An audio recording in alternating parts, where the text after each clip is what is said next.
Dinakip pang isang lalaki matapos ireklamo dahil sa pangingikil sa Cebu City.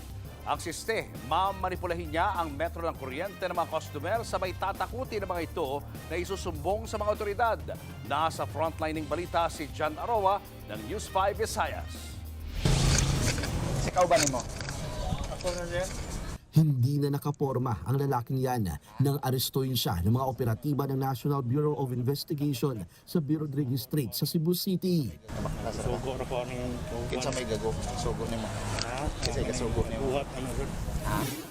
Ang dinakip na suspect, kinilalang si Lawrence Torrefil, inireklamo siya ng extortion o pangingikil sa mga customer ng Visayan Electric Company o VECO. Ang modus niya, maniningil siya ng 15,000 pesos na one-time payment kapalit ng mas murang electric bill.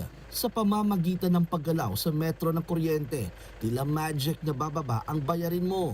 Ang 6,000 pesos na electric bill, magiging 2,000 pesos na lang. Pero ang inakalang one-time payment ng mga customer, hindi pala totoo. Sisingilin sila ulit ito refill at kapag hindi nagbigay, katakot-takot na pananakot ang aabutin.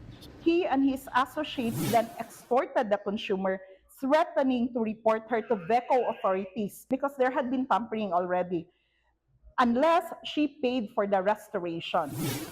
Nang maaresto ngayon si Torrefil, ikinanta niya rin ang kanyang kasabwat na si Markin Gapod. Nagkasa ng manhunt operation ng NBI pero pagdating sa lugar, may naaktuhan silang nagsasyabo. Inaresto nila ang mga ito habang nakatakas naman na si Gapod.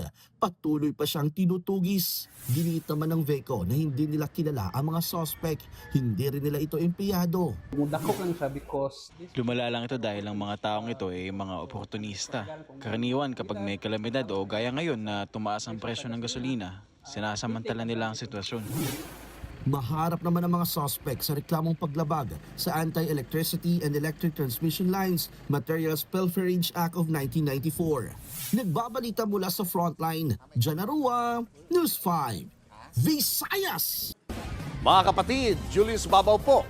Para sa komprehensibo at makabuluhang balitaan at talakayan, mag-follow at mag-subscribe na sa social media pages ng News 5.